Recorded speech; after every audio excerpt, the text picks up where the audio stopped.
There's a good sounding truck. There goes the monster truck.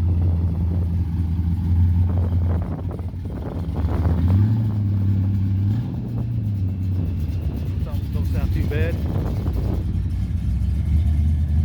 Big crew cab, short bed diesel.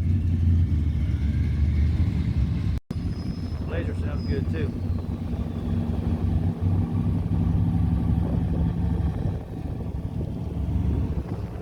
There goes the old root beer.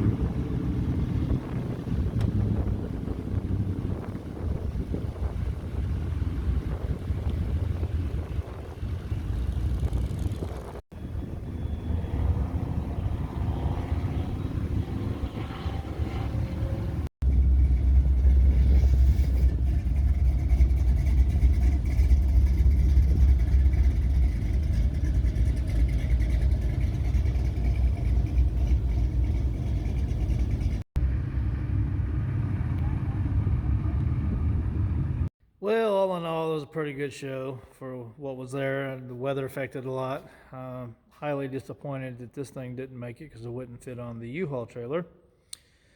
But there won't be a next year. They're not doing the show any longer. They're moving out of state. But there'll be other shows. So, thanks for watching. Hope you enjoyed the video.